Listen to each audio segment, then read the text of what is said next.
नमस्कार। विद्या news line में आपका स्वागत है। 30 जुलाई को 3 राज्यों के 3 विधानसभा सीटों पर होने वाले उपचुनाव में सबसे ज्यादा यदि कोई चर्चित सीट बनी है तो वो है बांकीपुर और दूसरा है मध्य प्रदेश का दतिया। दतिया तो जल उठा है और ये जो धरना प्रदर्शन आंदोलन NH-44 का घेराव हो रहा है वो इसलिए क्योंकि भारी भरकम कद वाले नरोत्तम मिश्रा का टिकट काट करके आशुतोष तिवारी को दे दिया गया है। बीजेपी को उम्मीद नहीं रही होगी कि जो उसका इस समय जलवा है, जो अनुशासन है, उसमें कोई ऐसा नेता भी उभरेगा जिसके समर्थक इतने उग्र हो जाएंगे टिकट कट्टे पर कि वो नेशनल हाईवे को जाम कर देंगे, पत्थरबाजी कर देंगे, आगजनी कर देंगे और पूरी डिस्ट्रिक्ट की यूनिट एक साथ इस्तीफा दे देगी। तो सवाल उभर रहे हैं कि आखिर ऐसा क्यों हुआ, नरोत्तम मिश्रा का टिकट क्यों कटा। अपने अपने हिसाब से लोग इसका विश्लेषण कर रहे हैं, लेकिन इसका जो असल जवाब है वो खुद दतिया की जमीन में है। और दतिया ने नरोत्तम मिश्रा को चेतावनी दी थी, चेताया था। शायद उस संदेश को वो समझ नहीं पाए और अंजाम यहां तक पहुंच गया। मिश्रा डबरा से चुनाव लड़ा करते थे और लेकिन 2008 के परिसीमन में डबरा हो गया SC के लिए आरक्षित, लिहाजा इन्हें सुरक्षित घर की तलाश थी और पहुंच गए दतिया। दतिया से इन्होंने पहला चुनाव लड़ा 2008 में और पहले ही चुनाव में इन्होंने जीत के अंतर को बढ़ाया। 11,233 वोट से ये जीते थे और इन्होंने हराया किसको, आप देखेंगे शुरू से लेकर के 1985 से लेकर के राजेंद्र भारती, चाहे वो समाजवादी पार्टी में चले जा रहे हैं, चाहे BSP में चले जा रहे हैं, लगातार टक्कर दे रहे हैं वो और जीत रहे हैं। मतलब कि कभी वो जीत गए, कभी ये जीत गए, इस तरह का सिलसिला चलता रहा। लेकिन जैसे ही 2008 में ये नरोत्तम मिश्रा वहां पर पहुंचे, इन्होंने राजेंद्र भारती को हराया और हराने के बाद का जो अंतर था 11,233 वोट रहा, इनको मिला था 34,489 वोट, जबकि राजेंद्र भारती को जो मिला वो 23,256 वोट मिला।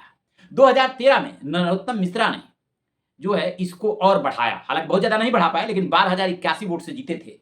इनको वोट मिला था 57,483 वोट और राजेंद्र भारती को, जो कांग्रेस में बाद में लौट आए थे, वो उनको मिला था 45,357 वोट। और इसका पहला वाला जो चुनाव 2008 वाला लड़े थे राजेंद्र भारती, वो BSP से लड़े थे और एक बार वो समाजवादी पार्टी से भी लड़े, ज्यादातर वो कांग्रेस से लड़े थे।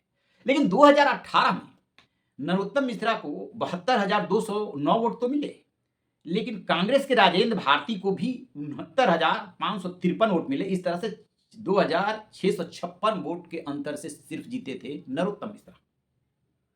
और इसी में इस जीत के बाद जब शिवराज सिंह सरकार सत्ता में आई, बीच में तो कुछ गड़बड़ हो गया था, कांग्रेस के पास भी सत्ता रही थी, तो फिर ये गृह मंत्री बने और इनका जलवा जला था।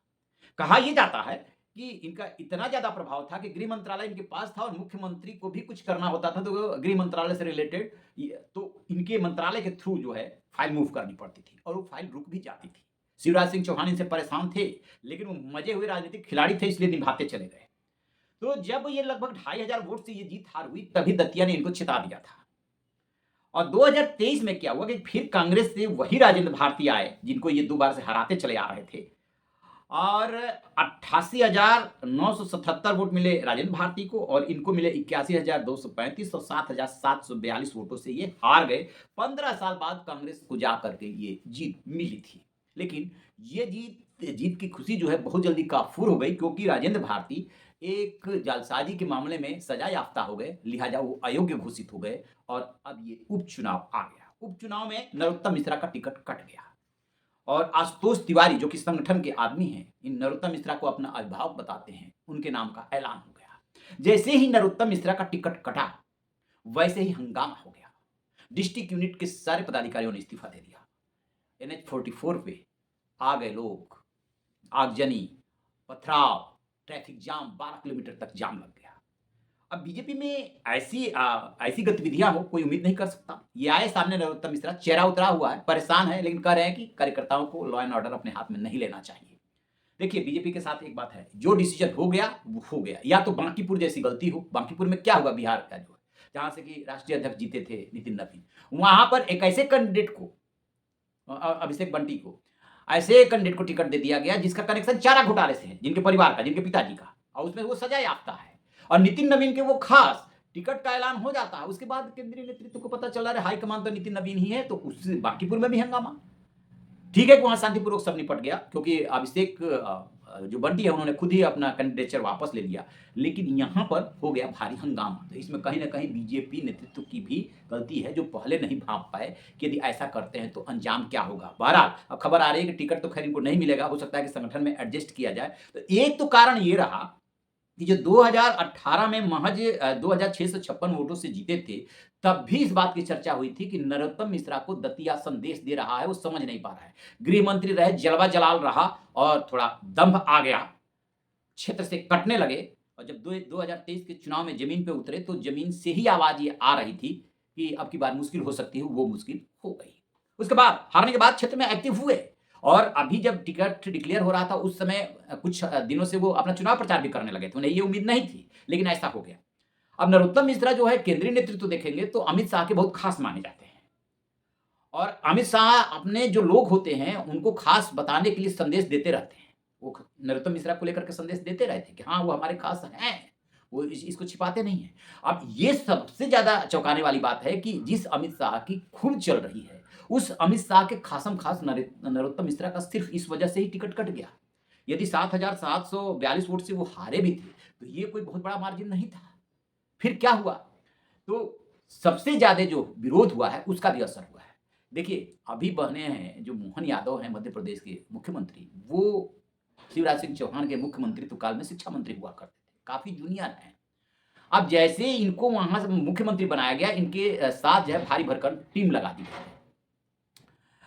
उसमें जो है कैलाश विजयवर्गीय जैसे नेता हैं, उसमें जो है वो नरेंद्र सिंह तोमर बेशक स्पीकर हो, लेकिन है तो वो भी पार्टी के भारी भरकम कद वाले नेता हैं।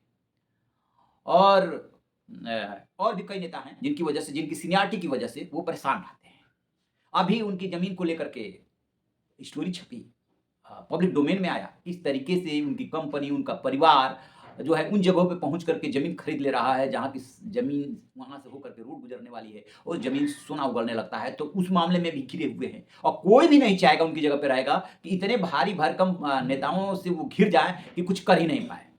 हाँ, एक और बड़े नेता हैं प्रहलाद पटेल जो केंद्र से भेजे गए हैं, कैलाश विजयवर्गीय भी केंद्र से ही भेजे गए हैं, नरेंद्र सिंह तोमर भी यहीं से भेजे गए हैं, और वहाँ स्टेट के भी कई सीनियर इनसे लीडर हैं। तो ऐसे में नरोत्तम मिश्रा यदि आ जाते जीत करके यहाँ से तो उनकी मुश्किल और बढ़ती। तो स्वाभाविक सी बात है कि वो जो लॉबी है मुख्यमंत्री वाली, उसने भी ये पैरोकारी की, और एक सर्वे का हवाला दिया गया कि सर्वे में नरोत्तम मिश्रा के जीतने के चांसेस कम है, लिहाजा चेहरा बदलना सही होगा। और उस सर्वे के आधार पर कहा जा रहा है कि बहाना मिल गया और इनका टिकट काट करके आशुतोष तिवारी को दे दिया गया। अब बीजेपी के सामने एक और सवाल हो गया है। जिस तरीके से इनके समर्थक आक्रोश में हैं, धरना प्रदर्शन, आंदोलन, तोड़ फोड़, आगजनी कर रहे हैं, पूरी यूनिट रिजाइन कर रही है, उसके बाद वहां की स्थिति संभालना उनके लिए मुश्किल हो रहा है कि मान लीजिए कि आशुतोष तिवारी को चुनाव हराते हैं, चुनाव लड़ाते हैं, मान लीजिए कि आशुतोष तिवारी को चुनाव लड़ाते हैं, क्योंकि आपने कैंडिडेट तो डिक्लेयर कर दिया है, और कहीं इनके समर्थक, क्योंकि इनका प्रभाव तो है ही, और कहीं इनके समर्थक जो है मिल करके और उनको हरा दिए तो फिर क्या होगा? फिर तो पार्टी की किरकिरी हो जाएगी, क्योंकि जितने भी उपचुनाव होते हैं उसमें माना जाता है कि वो सत्ताधारी दल का होता है, क्योंकि उसकी वहां पे सरकार होती है। क्योंकि 1 या 2 सीटों पे उपचुनाव होते हैं, पूरी मशीनरी वहां पर लग जाती है संगठन की, और जो है यदि फेवर करना है तो सरकार की भी लग जाती है, और उसके बाद जो है दूसरों की जीतने की गुंजाइश अपवाद को छोड़ करके कम ही रहती है। तो मध्य प्रदेश में इनकी सरकार भी है, और ऐसे में यदि हो गया तो फिर तो बहुत बदनामी होगी। ऐसे ही बांकीपुर में भी, बिहार के बांकीपुर में भी फंसे हुए हैं, क्योंकि वहां पर प्रशांत किशोर पीके इनके कैंडिडेट को चुनौती दे रहे हैं, और वो बड़े कद हैं जो भी कैंडिडेट उतरे हैं वहां पर, तो वहां पर भी मामला फंसा हुआ है। 12 नरोत्तम मिश्रा का अमित शाह के नजदीक होना इसलिए काम नहीं आया क्योंकि जो दतिया ने संदेश दिया उसको समय रहते वो पढ़ नहीं पाए, 2023 में अपनी जमीन बचा नहीं पाए, इनके विरोधियों को इनका जलवा बिल्कुल रास नहीं आ रहा था, सो इन्हें काटने का मौका मिला, और सर्वे का हवाला देकर के वो काट गए। अमित शाह चाह करके भी कुछ कर नहीं पाए। आपकी क्या राय है कमेंट बॉक्स में जरूर बताइए। Thank you.